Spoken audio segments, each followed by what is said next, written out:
Pada suatu masa di tahun 80-an, di sebuah kampung yang terletak di Kudus, hiduplah seorang pria bernama Mas Pur.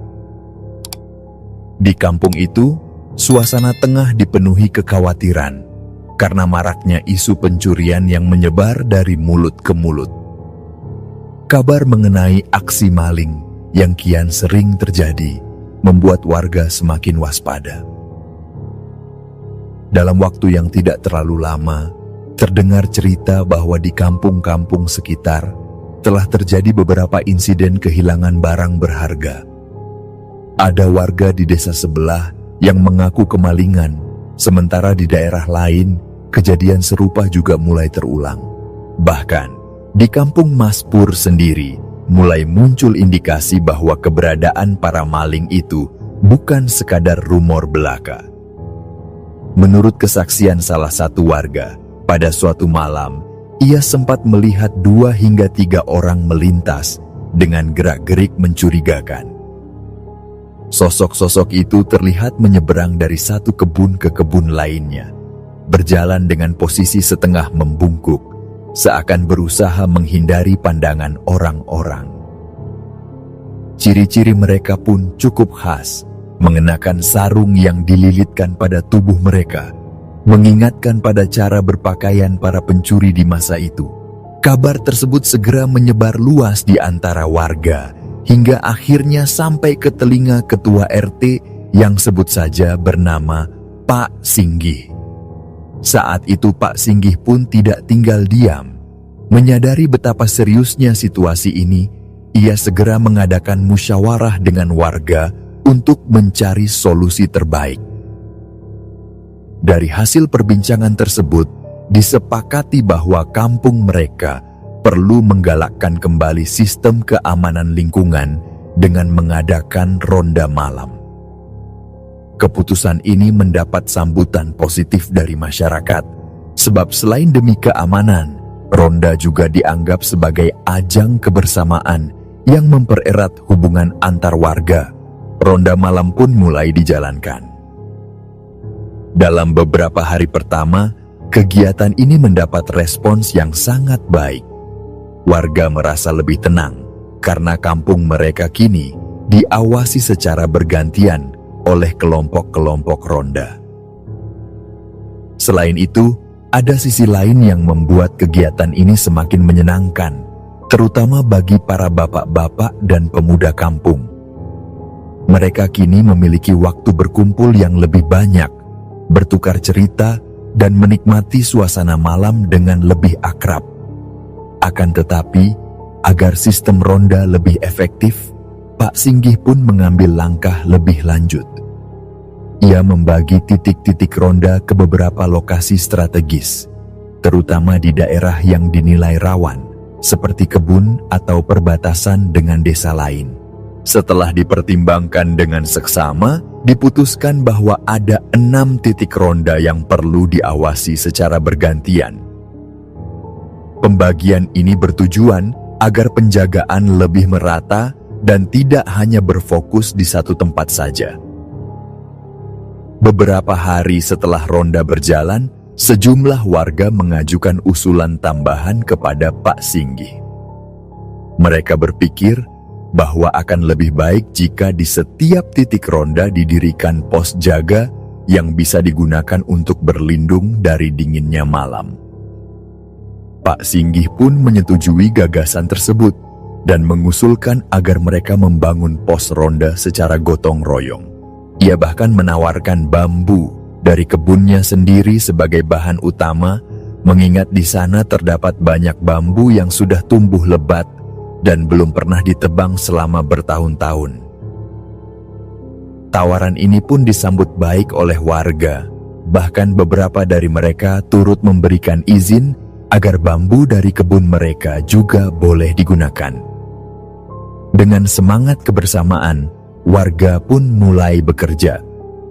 Dalam waktu sekitar 2 hari, 6 pos ronda yang mereka rencanakan akhirnya selesai dibangun. Keberadaan pos-pos ini membuat suasana ronda terasa lebih resmi dan terorganisir.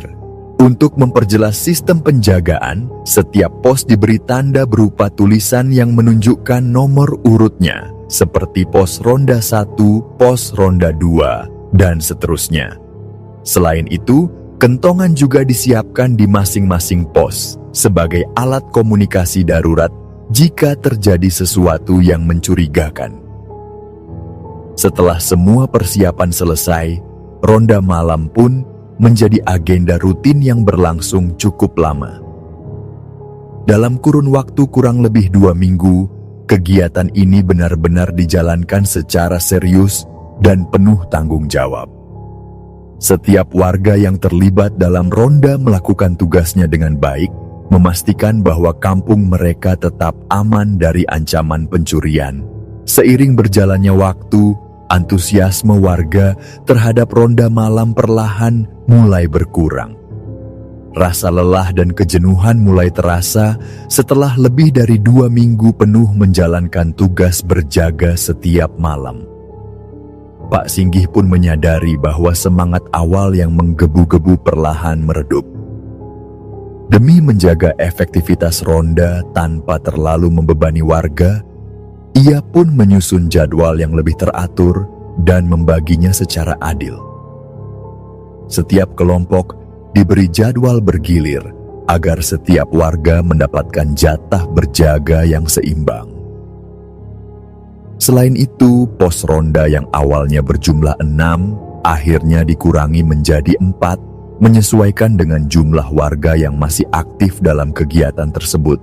Namun sebelum pengurangan jumlah pos tersebut diterapkan, sebuah kejadian mengejutkan terjadi.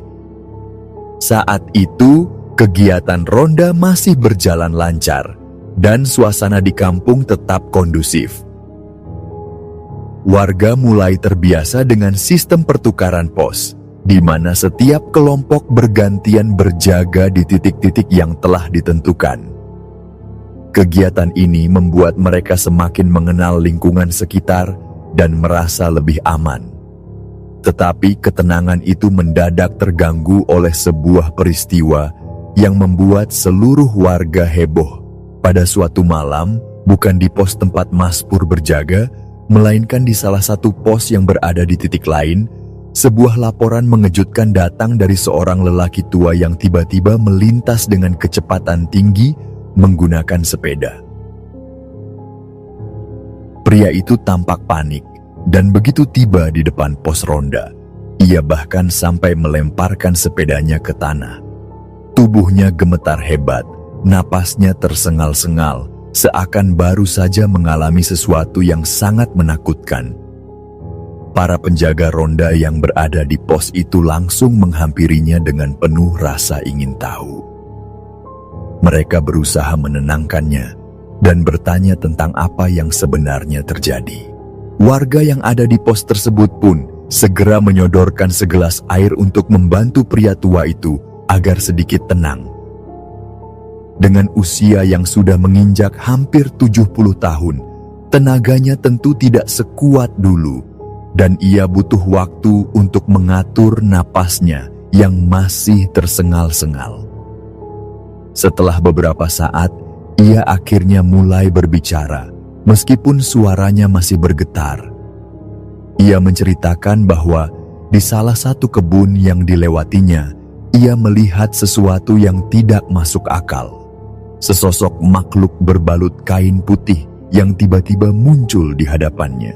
Dalam keterkejutannya, ia segera mengayuh sepedanya secepat mungkin. Namun rasa panik yang begitu besar membuatnya tidak sanggup lagi mengendalikan dirinya. Hingga akhirnya ia tiba di pos ronda dalam keadaan ketakutan luar biasa. Cerita yang keluar dari mulut lelaki tua itu tentu saja mengejutkan warga yang mendengarnya.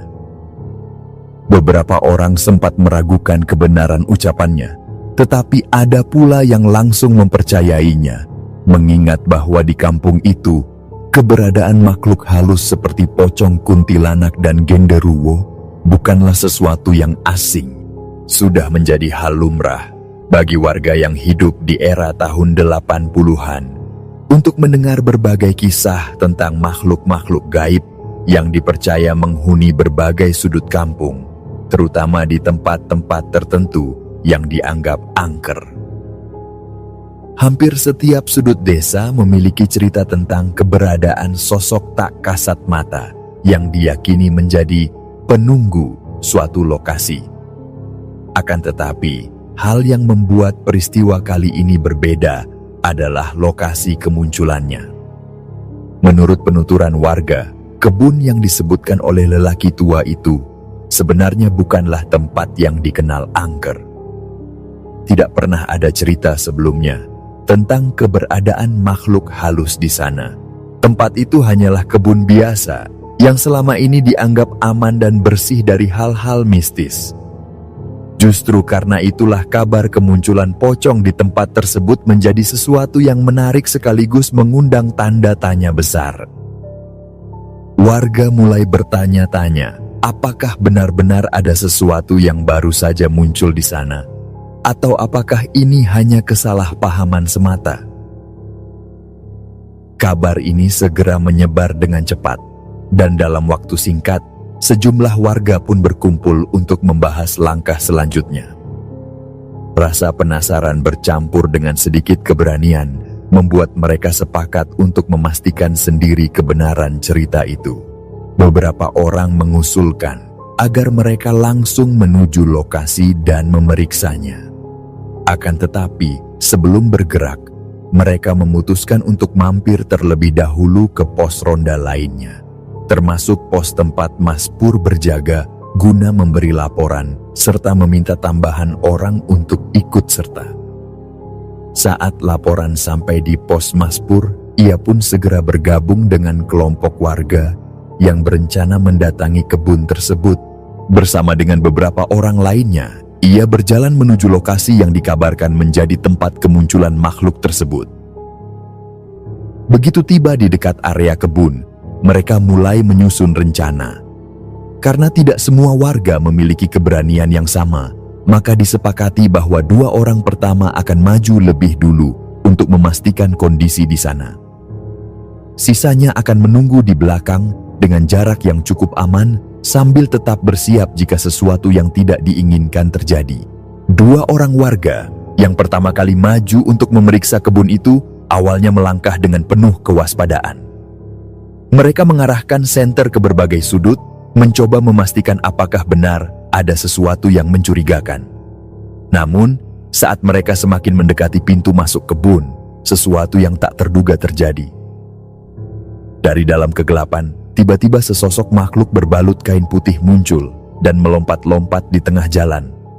Sosok itu bergerak dengan cepat, seakan-akan memang ingin menampakkan diri dengan cara yang mengagetkan siapapun yang melihatnya. Kedua warga itu seketika terperanjat. Rasa takut yang tak bisa mereka kendalikan membuat mereka spontan mundur beberapa langkah, hampir terjatuh karena saking paniknya. Mereka ingin segera berlari kembali ke arah teman-teman mereka, tetapi kaki mereka terasa begitu lemas, seolah-olah kehilangan tenaga. Sosok itu terus melompat-lompat, semakin mendekat, membuat mereka semakin ketakutan.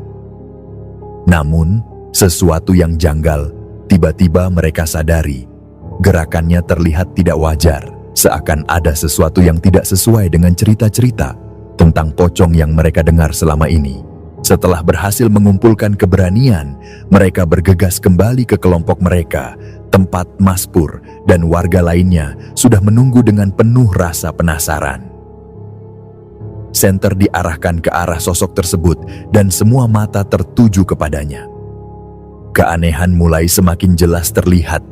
Warga yang awalnya merasa ketakutan perlahan mulai mencurigai sesuatu.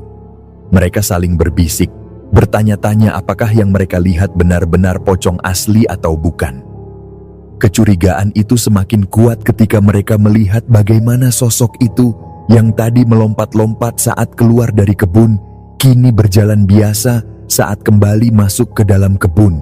Lebih mencurigakan lagi, terdengar suara tawa kecil yang seolah sengaja ditahan. Seakan-akan ada seseorang yang sedang bersenang-senang melihat reaksi warga yang ketakutan. Kejadian itu membuat warga semakin yakin bahwa yang mereka lihat bukanlah makhluk gaib, melainkan seseorang yang sedang melakukan aksi jahil. Suasana yang tadinya mencekam perlahan berubah menjadi kemarahan bercampur rasa kesal. Warga mulai berpikir bahwa ada sekelompok orang yang sengaja mengerjai mereka di tengah-tengah upaya menjaga keamanan kampung. Kegiatan ronda yang seharusnya menjadi bagian dari usaha melindungi kampung dari maling, malah terganggu oleh ulah iseng yang sama sekali tidak perlu. Merasa tidak bisa membiarkan kejadian ini berlalu begitu saja, warga sepakat untuk mengejar dan menangkap siapapun yang sedang bermain-main dengan ketakutan mereka. Dengan penuh semangat, sekitar 12 orang langsung bergerak menuju kebun, mengepung tempat di mana sosok tersebut menghilang. Mereka berusaha memergoki dan menangkap pelaku sebelum sempat melarikan diri. Dengan senter yang diarahkan ke segala penjuru, mereka menyisir setiap sudut kebun, memastikan bahwa siapapun yang bersembunyi di sana tidak akan bisa lolos. Tidak butuh waktu lama, hingga akhirnya mereka menemukan sosok yang tadi berpura-pura menjadi pocong. Seperti yang sudah mereka duga, ternyata itu hanyalah ulah beberapa pemuda kampung yang terkenal sering membuat keonaran. Mereka dikenal sebagai anak-anak muda yang suka berbuat jahil, terutama di malam hari. Selain sering berkeliaran tanpa tujuan jelas, mereka juga kerap mengambil buah-buahan dari kebun warga, seperti jambu dan mangga. Bahkan ada desas-desus bahwa mereka juga tidak segan-segan mencuri ayam milik warga jika ada kesempatan. Begitu tertangkap basah, para pemuda itu langsung dihadapkan ke pos ronda untuk dimintai pertanggungjawaban. Warga yang sudah kesal langsung mengomeli mereka, menanyakan alasan di balik aksi konyol yang mereka lakukan. Mereka hanya bisa menunduk, berusaha menghindari tatapan tajam warga yang kecewa dengan kelakuan mereka. Saat ditanya, mereka mengakui bahwa apa yang mereka lakukan hanyalah sebuah keisengan belaka, tanpa ada niat jahat sedikit pun. Mereka hanya ingin membuat suasana menjadi lebih seru, tetapi tidak menyangka bahwa aksinya justru membuat warga marah. Mendengar jawaban itu, Pak Singgih dan para warga lainnya semakin kesal. Mereka menegaskan bahwa saat ini mereka sedang bersusah payah menjaga kampung dari ancaman pencurian, dan ulah mereka justru mengganggu upaya tersebut. Warga mengingatkan bahwa jika kejadian ini terulang lagi, mereka tidak akan segan-segan memberi hukuman yang lebih berat. Para pemuda itu pun hanya bisa mengangguk pasrah, berjanji bahwa mereka tidak akan mengulangi perbuatan mereka lagi. Meski kejadian itu berakhir tanpa insiden yang lebih besar, kabar tentang penangkapan pocong jadi-jadian itu segera menyebar ke seluruh kampung. Keesokan paginya, ibu-ibu yang sedang berkumpul di warung mulai membicarakan kejadian tersebut dengan penuh antusias. Beberapa dari mereka yang tidak ikut ronda malam itu awalnya mengira bahwa benar-benar ada pocong yang berhasil ditangkap. Akan tetapi, begitu mereka mendengar penjelasan bahwa itu hanya ulah anak-anak muda iseng, mereka pun tertawa sambil mengomel tentang betapa nakalnya anak-anak tersebut. Tidak sedikit yang menyebutkan nama orang tua para pelaku, membuat keluarga mereka ikut merasa malu atas kelakuan anak-anak mereka.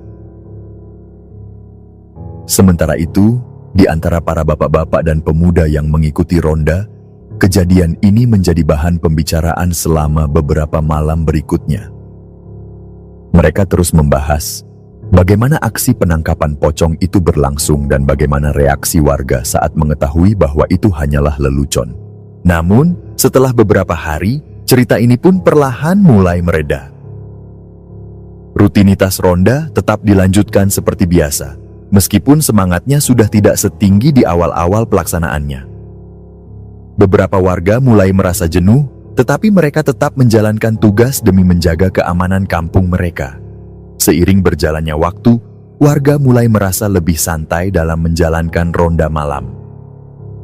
Namun, di minggu keempat, ketika suasana mulai kembali normal, sebuah kejadian lain kembali mengguncang warga.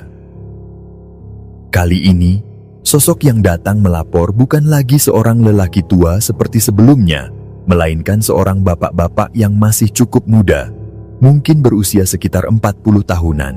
Malam itu, ia datang langsung ke pos tempat Mas Pur dan warga lain berjaga.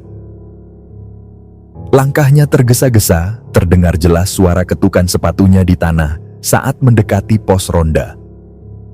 Berbeda dengan warga lain yang biasanya mengenakan sarung khas saat berjaga, pria itu masih mengenakan pakaian kesehariannya, kemeja dan celana panjang. Napasnya sedikit tersengal, wajahnya menunjukkan ketegangan yang sulit disembunyikan. Begitu sampai di pos, ia segera menceritakan sesuatu yang membuat semua orang terdiam sejenak. Menurut penuturannya, ketika ia melewati kebun yang dulu menjadi lokasi kehebohan pocong jadi-jadian, ia kembali melihat sesuatu yang membuatnya bergidik. Di tengah kebun yang gelap itu, tampak sesosok makhluk berbalut kain putih, berdiri diam, tanpa bergerak sedikit pun. Mendengar cerita tersebut, warga langsung dibuat penasaran sekaligus curiga. Bagi mereka, ini terdengar seperti ulah pemuda-pemuda iseng yang sebelumnya tertangkap basah menyamar sebagai pocong. Nama-nama mereka pun langsung disebut-sebut dalam obrolan warga yang sedang berjaga di pos. Kesal dengan kemungkinan bahwa anak-anak muda itu kembali mengulang lelucon mereka, beberapa warga pun segera mengusulkan untuk kembali mendatangi lokasi tersebut guna memastikan kebenarannya. Tidak butuh waktu lama, mereka beramai-ramai menuju kebun yang dimaksud. Beberapa warga dari pos ronda lain bahkan ikut bergabung dalam kelompok itu. Obrolan sepanjang perjalanan dipenuhi dengan berbagai dugaan. Ada yang meyakini bahwa ini hanyalah ulah manusia, tetapi ada pula yang diam-diam merasa sedikit khawatir jika yang mereka hadapi kali ini benar-benar sesuatu yang tidak bisa dijelaskan secara logika. Sesampainya di kebun, mereka langsung menyebar menggunakan senter untuk menerangi setiap sudut. Mereka berusaha menemukan jejak apapun yang bisa menjadi petunjuk keberadaan sosok tersebut. Akan tetapi, setelah cukup lama menyisir area itu, mereka tidak menemukan apapun. Tidak ada jejak kaki, tidak ada tanda-tanda bahwa seseorang baru saja berada di sana. Bahkan, ketika mereka mencoba berpura-pura memancing kemunculan sosok tersebut, tidak ada respons apapun. Merasa usaha mereka sia-sia, warga pun akhirnya kembali ke pos masing-masing. Meski mereka tidak menemukan sesuatu yang aneh, mereka tetap membicarakan kejadian itu dengan penuh antusias. Beberapa orang bahkan menganggap kejadian ini sebagai hiburan tersendiri, sebuah tantangan yang membuat ronda malam terasa lebih seru. Akan tetapi, keanehan belum berakhir di situ. Masih di malam yang sama, sekitar pukul 1 dini hari, sebuah laporan lain datang dari pos yang berbeda. Seorang warga dari pos lain datang tergesa-gesa dan mengabarkan bahwa mereka kembali melihat sesosok pocong di lokasi yang berbeda. Mendengar laporan itu, warga yang berjaga di pos Mas Pur pun kembali bersiap untuk bergerak. Mereka mulai bertanya-tanya, apakah benar ini hanya ulah manusia? Atau justru mereka sedang menghadapi sesuatu yang lebih dari sekadar lelucon? Kembali mereka bergerak ke lokasi yang disebutkan, kali ini lebih waspada dari sebelumnya. Namun lagi-lagi, setelah melakukan pencarian di sekitar area tersebut, mereka tidak menemukan apapun. Sosok yang tadi dikatakan muncul entah kemana perginya. Rasa penasaran semakin memuncak, tetapi tidak ada satupun bukti yang bisa menjelaskan apa yang sebenarnya terjadi. Keesokan paginya, cerita tentang pocong yang kembali muncul menyebar luas di kampung. Beberapa warga yang penasaran langsung mendatangi anak-anak muda yang sebelumnya tertangkap menyamar sebagai pocong. Mereka menuduh para pemuda itu kembali melakukan keisengan mereka. Namun kali ini, anak-anak muda itu dengan tegas membantah. Mereka bersumpah bahwa mereka tidak ada hubungannya dengan kejadian tadi malam. Mereka mengaku sudah jera setelah kejadian sebelumnya dan tidak lagi berani melakukan hal serupa. Warga yang awalnya curiga pun mulai berpikir ulang. Jika bukan mereka, lalu siapa? Atau lebih tepatnya, apa? Kejadian ini perlahan mulai menimbulkan rasa waspada baru di antara warga. Beberapa mulai berspekulasi bahwa kali ini mereka mungkin benar-benar berhadapan dengan sesuatu yang berada di luar jangkauan nalar manusia. Sementara itu, rutinitas ronda terus berlanjut, meskipun jumlah warga yang berpartisipasi perlahan mulai berkurang. Jika sebelumnya ronda dilakukan dalam kelompok besar, kini jumlahnya semakin menyusut, seolah secara alami terbagi menjadi 2 sesi. Beberapa warga memilih berjaga sejak pukul 8 atau 9 malam, lalu pulang sekitar tengah malam atau pukul 1 dini hari. Sementara itu, ada kelompok lain yang baru bergabung di jam-jam akhir, setelah mereka sempat beristirahat atau tidur terlebih dahulu. Pada malam itu, sekitar pukul 1 dini hari, suasana kampung masih begitu lengang. Suara hewan malam terdengar samar, berpadu dengan desiran angin yang sesekali menggoyangkan dedaunan di kebun-kebun sekitar. Di saat sebagian besar warga tengah tertidur lelap, ada sekelompok orang yang baru saja bersiap untuk memulai ronda. Kelompok ini terdiri dari warga yang terbiasa bangun di tengah malam, mengambil giliran jaga dari mereka yang lebih dulu berjaga sejak malam. Mereka akan menghabiskan sisa malam hingga menjelang subuh, berpatroli mengelilingi kampung dan memastikan keadaan tetap aman. Di antara mereka, ada seorang pria yang merupakan tetangga dari bapaknya Mas Pur. Malam itu, ia baru saja bangun dan bersiap menuju pos ronda. Dengan langkah santai, ia berjalan sendirian, menempuh jalur yang sudah biasa dilewatinya. Rute yang diambilnya melewati kebun yang sempat menjadi saksi kejadian pocong palsu beberapa hari sebelumnya. Ia melangkah tanpa beban, merasa yakin bahwa apa yang sebelumnya terjadi hanyalah lelucon dari anak-anak muda yang iseng. Akan tetapi, ketika ia hampir melewati kebun tersebut, pandangannya tertuju pada sesuatu di pinggir jalan. Jantungnya seketika berdegup lebih kencang. Di sana, berdiri sesosok makhluk yang tampak terbungkus kain putih.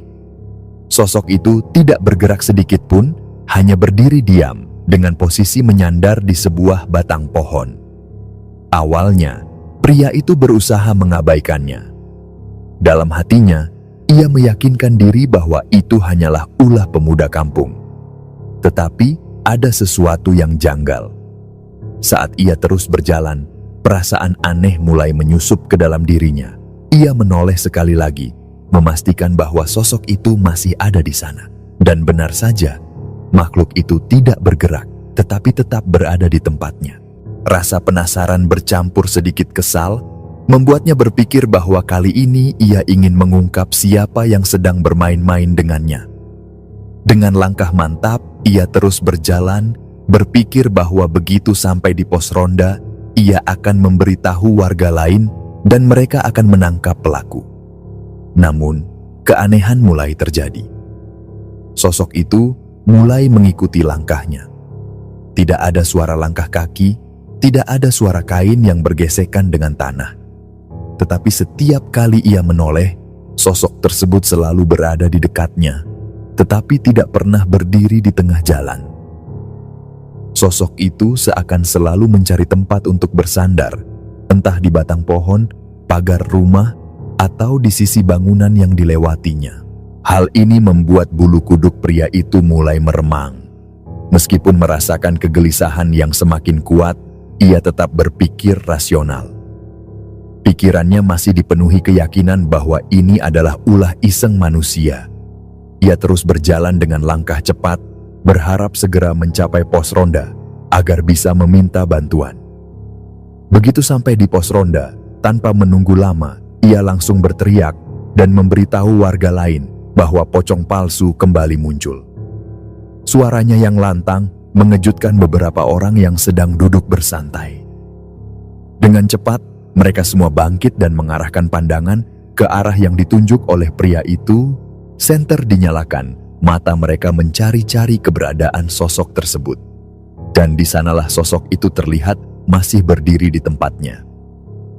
Warga yang melihatnya awalnya hanya berpikir bahwa ini hanyalah keisengan anak-anak muda lagi. Namun, yang terjadi selanjutnya benar-benar di luar dugaan mereka. Sosok yang tadinya diam, itu tiba-tiba melesat ke atas. Bukan melompat seperti manusia, melainkan melayang begitu saja. Dalam sekejap, sosok itu menembus pepohonan bambu dan menghilang tanpa jejak. Tidak ada suara, tidak ada gerakan lain, hanya desiran angin yang terasa semakin dingin setelah peristiwa itu terjadi. Suasana di pos ronda mendadak sunyi. Beberapa warga yang melihat kejadian tersebut langsung terdiam, mencoba mencerna apa yang baru saja mereka saksikan. Beberapa lainnya yang tidak sempat melihat dengan jelas bertanya, dengan nada tidak percaya, berusaha mencari kepastian, apakah yang baru saja terjadi benar-benar nyata. Seorang warga akhirnya bersuara, bertanya dengan suara bergetar, mengapa sosok itu bisa melayang ke atas. Beberapa yang lain mulai berbicara, menghubungkan kejadian ini dengan cerita-cerita mistis yang sudah ada sejak lama. Mereka mulai mempertanyakan, apakah sosok yang mereka lihat tadi benar-benar manusia, atau justru sesuatu yang tidak bisa dijelaskan dengan logika. Pria yang pertama kali melihat sosok itu pun kembali menceritakan pengalamannya dengan lebih detail. Ia menjelaskan bagaimana pocong itu terus mengikutinya sepanjang perjalanan. Ia juga menambahkan bahwa awalnya ia berpikir bisa menjebaknya dan menangkapnya bersama warga lain. Namun, yang terjadi justru di luar perkiraannya. Setelah mendengar cerita tersebut, suasana di pos ronda semakin tegang. Beberapa warga mulai merasa tidak nyaman dan rasa takut perlahan merayap ke dalam hati mereka. Akhirnya, setelah berdiskusi singkat, mereka sepakat untuk meninggalkan pos tersebut dan berpindah ke pos ronda lainnya. Dengan langkah tergesa, mereka berjalan sambil terus berbincang tentang kejadian tadi, berusaha mencari jawaban atas pertanyaan yang kini menggantung di benak mereka. Di pos ronda yang baru, mereka mencoba menenangkan diri. Malam pun berlalu tanpa ada kejadian lain. Akan tetapi, peristiwa itu meninggalkan kesan mendalam bagi siapapun yang menyaksikannya. Pagi harinya, cerita tentang kejadian semalam kembali menyebar dengan cepat. Jika sebelumnya warga yang berkumpul lebih banyak membahas ancaman maling dan keamanan kampung, kini fokus pembicaraan mulai bergeser. Orang-orang tidak lagi sibuk membahas untuk menjaga kampung dari pencuri, melainkan semakin sering memperdebatkan kemunculan pocong yang semakin nyata. Kabar itu menyebar dari satu pos ronda ke pos ronda lainnya, dari warung ke warung, bahkan hingga ke telinga mereka yang tidak ikut ronda. Tidak butuh waktu lama, hampir semua warga di kampung itu sudah mengetahui bahwa sosok yang mereka kira hanya sekadar pocong jadi-jadian, ternyata menunjukkan tanda-tanda bahwa ia bukan manusia. Saat malam kembali tiba, meski masih ada sebagian warga yang tetap menjalankan ronda, suasana di pos ronda sudah tidak lagi seceria sebelumnya. Semangat yang dulu begitu tinggi dalam menjaga kampung perlahan-lahan mulai pudar, berganti dengan rasa waspada yang semakin meningkat. Malam itu, di pos ronda tempat Mas Pur berjaga, warga mulai berkumpul sejak pukul 9. Beberapa orang datang lebih awal, sementara lainnya baru berdatangan sekitar pukul 10 malam. Jika di masa sekarang jam 10 malam masih terasa biasa, tidak demikian dengan kondisi di kampung pada tahun 80-an. Pada masa itu, jika tidak ada ronda, hampir tidak ada satupun warga yang masih berkeliaran di luar rumah. Jalanan sudah sepi, rumah-rumah sudah tertutup rapat, dan hanya pos ronda yang masih terlihat terang dengan suara obrolan para penjaga malam. Malam itu, suasana di pos ronda awalnya berjalan seperti biasa. Hanya ada sekitar 5 orang yang sudah duduk, sementara yang lainnya masih dalam perjalanan atau baru bersiap keluar rumah. Mereka mengobrol ringan, berbicara tentang kejadian semalam sambil berusaha tidak terlalu terbawa suasana. Akan tetapi, tidak lama setelah obrolan mereka mengalir, sesuatu yang aneh mulai menarik perhatian mereka. Di depan pos, dalam gelapnya malam, ada sesuatu yang tampak berbeda. Hampir semua sudut jalanan dan kebun di sekitar pos tertutup dalam bayangan pekat, tetapi di salah satu titik ada warna yang begitu kontras. Cahaya lampu di pos ronda memang tidak terlalu terang, tetapi cukup untuk menangkap siluet sebuah sosok yang tampak berdiri di bawah pohon pepaya. Sosok itu begitu mencolok, berwarna putih di tengah gelapnya malam, diam tidak bergerak, hanya berdiri di sana, seperti sedang mengawasi mereka. Salah seorang warga yang lebih dulu melihatnya mencoba memberitahu yang lain. Mereka mulai bertanya-tanya, memastikan bahwa semua orang melihat hal yang sama. Perlahan, mereka semua memusatkan perhatian ke arah bawah pohon pepaya itu. Salah seorang dari mereka mulai bergumam, mencoba meyakinkan diri bahwa yang mereka lihat itu bukanlah sesuatu yang menyeramkan. Tetapi, saat diperhatikan lebih seksama, bentuknya semakin jelas. Sosok itu tampak seperti pocong. Tidak ada gerakan, hanya berdiri kaku di tempatnya. Beberapa orang yang melihatnya mulai merasa gelisah. Mereka mencoba mengingat kejadian sebelumnya, saat kabar tentang pocong palsu menyebar di kampung ini. Tetapi kali ini, ada sesuatu yang berbeda. Perasaan takut mulai merayap dalam benak mereka, membuat suasana di pos menjadi semakin tegang. Mereka pun sepakat untuk tidak terlalu lama menatapnya. Beberapa orang menyarankan agar mereka berpura-pura tidak melihat, tidak memberikan perhatian lebih, dan membiarkan saja. Namun, perasaan tidak nyaman itu terus membayangi mereka. Rasa takut yang awalnya hanya samar perlahan mulai bertumbuh merayapi seluruh tubuh mereka. Lalu, sesuatu yang mengejutkan terjadi. Sosok pocong yang semula diam di tempat itu tiba-tiba mulai bergerak. Namun, bukan melompat seperti yang biasa mereka dengar dalam cerita-cerita tentang pocong, melainkan bergeser perlahan.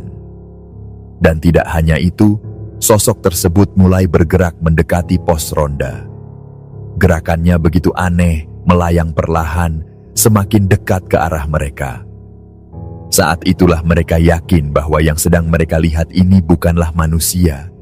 Ini bukan sekadar keisengan anak-anak muda, bukan pocong palsu yang mereka tangkap sebelumnya.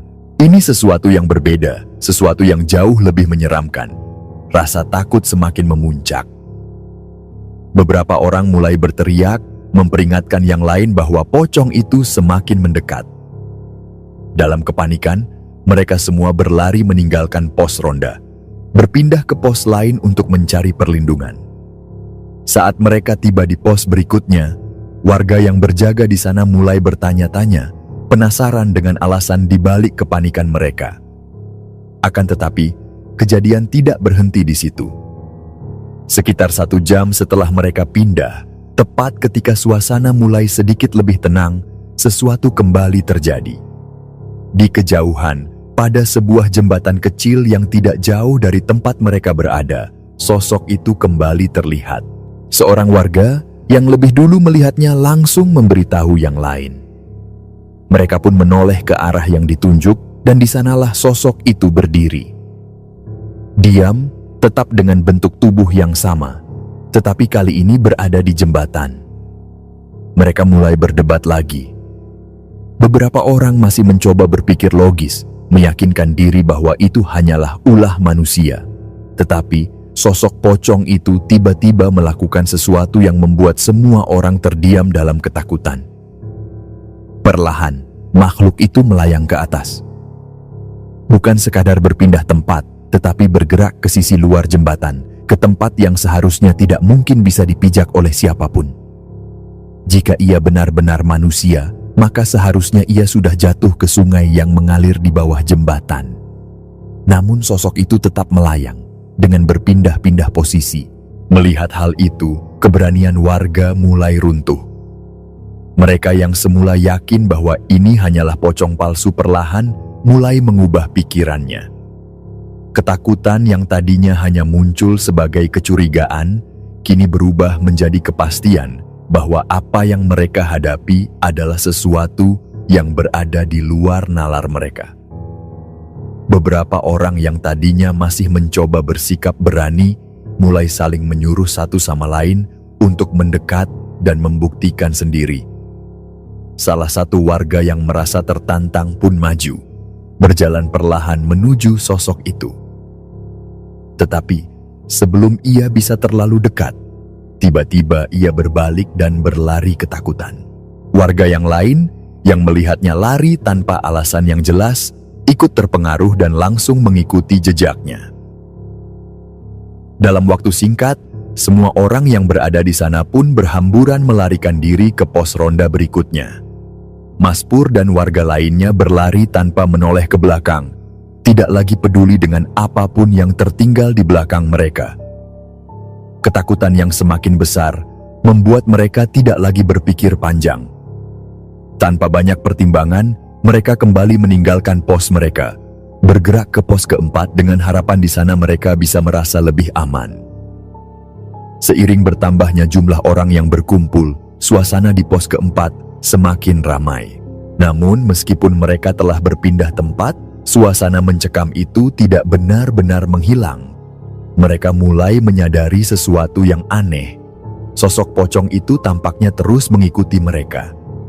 Setiap kali mereka berpindah pos, sosok itu selalu terlihat, entah itu berada di atap rumah warga, di samping bangunan, atau sekadar berdiri di bawah pohon. Keberadaannya seolah tidak ingin membiarkan mereka merasa tenang.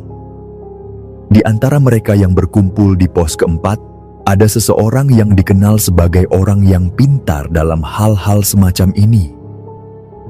Orang itu mengamati keadaan sekitar dengan penuh perhatian, dan setelah beberapa saat, ia akhirnya mengungkapkan sesuatu yang mengejutkan. Menurutnya, sosok pocong itu bukanlah makhluk yang muncul tanpa alasan. Ia meyakini bahwa ada seseorang yang memang sengaja memelihara makhluk tersebut dan tidak menyukai keberadaan ronda yang dilakukan warga. Pernyataan itu membuat warga yang hadir semakin terkejut. Mereka mulai berpikir, jika benar demikian, lalu siapa yang memiliki niat buruk terhadap ronda mereka? Siapa yang tidak ingin mereka menjaga kampung? Orang pintar itu hanya tersenyum tipis, seolah sudah memahami seluruh skenario yang terjadi. Ia kemudian menginstruksikan para warga yang membawa senter untuk ikut dengannya. Dengan hati-hati, mereka berjalan menuju beberapa titik tertentu di sekitar area ronda. Sesuai petunjuk dari orang pintar itu, mereka mulai menyisir lokasi-lokasi yang mencurigakan. Beberapa saat kemudian, mereka menemukan sesuatu yang membuat bulu kuduk mereka semakin merinding. Di beberapa titik, terdapat bekas galian tanah yang terlihat belum lama dibuat. Di dalamnya, mereka menemukan bungkusan-bungkusan misterius yang tidak mereka ketahui isinya. Sesuai arahan dari orang pintar itu, mereka mengumpulkan semua bungkusan tersebut dan membawanya ke pos ronda. Sosok pocong yang sebelumnya terus mengikuti mereka kini menghilang begitu saja. Proses pencarian itu terus dilakukan hingga hampir menjelang pagi, tepatnya sekitar pukul 2 dini hari. Mereka memastikan tidak ada lagi bungkusan mencurigakan yang tertinggal. Saat semua benda tersebut telah terkumpul, orang pintar itu menjelaskan bahwa bungkusan-bungkusan ini adalah bagian dari sesuatu yang sengaja dibuat untuk memunculkan gangguan. Ia meyakini bahwa pocong yang selama ini mereka lihat memang benar-benar ada, tetapi bukanlah arwah penasaran seperti yang biasa diceritakan. Makhluk itu lebih menyerupai jin yang dikendalikan oleh seseorang dengan tujuan tertentu. Menurutnya, yang mereka alami selama ini bukan sekadar kebetulan. Ada seseorang yang memang sengaja membuat warga merasa ketakutan agar mereka meninggalkan pos-pos ronda. Jika pos-pos tersebut kosong, maka orang-orang yang berada di balik semua ini akan lebih leluasa untuk bergerak. Mendengar penjelasan itu, warga pun mulai menyatukan kepingan-kepingan informasi yang mereka miliki. Kesimpulan yang mereka tarik pun cukup mengerikan. Mereka bukan hanya menghadapi gangguan gaib, tetapi juga menghadapi ulah manusia yang mungkin saja berkaitan dengan aksi pencurian yang sedang mereka cegah. Setelah menyadari hal itu, mereka pun bertanya apa yang harus dilakukan selanjutnya. Orang pintar itu menyarankan agar mereka membakar semua bungkusan tersebut.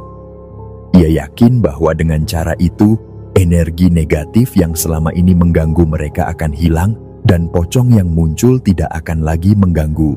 Tanpa ragu, warga segera mengumpulkan kayu dan membuat api unggun di sekitar pos. Satu persatu, mereka melemparkan bungkusan-bungkusan itu ke dalam api, menyaksikan bagaimana benda-benda tersebut terbakar habis. Saat api mulai membesar, aroma yang keluar dari bungkusan itu pun tercium. Baunya aneh. Sebuah perpaduan antara wangi bunga, dupa, dan sesuatu yang tidak bisa mereka jelaskan dengan kata-kata. Beberapa warga bergidik ngeri, tetapi mereka tetap memastikan bahwa semua bungkusan itu terbakar hingga tidak tersisa. Setelah proses pembakaran selesai, suasana malam itu terasa jauh lebih ringan. Tidak ada lagi perasaan gelisah atau rasa takut yang mencekam. Seolah-olah sesuatu yang sebelumnya menekan mereka kini telah menghilang. Dan benar saja, sejak malam itu tidak ada lagi kejadian aneh yang mereka alami. Sosok pocong yang sebelumnya terus menghantui mereka tidak pernah muncul lagi. Bukan hanya itu, kejadian pencurian yang sebelumnya sering terjadi pun mulai mereda. Kampung yang sebelumnya dibuat resah oleh kabar maling kini kembali tenang. Warga kampung sebelah yang mendengar cerita ini pun akhirnya ikut menggalakkan ronda malam di tempat mereka. Perlahan tapi pasti, keamanan di sekitar kampung semakin terjaga. Aktivitas ronda tetap berlangsung selama beberapa bulan setelahnya, hingga akhirnya musim penghujan tiba. Dengan datangnya hujan yang semakin sering mengguyur kampung, ronda malam pun mulai dibubarkan secara perlahan. Warga kembali ke rutinitas mereka masing-masing, dengan perasaan lega bahwa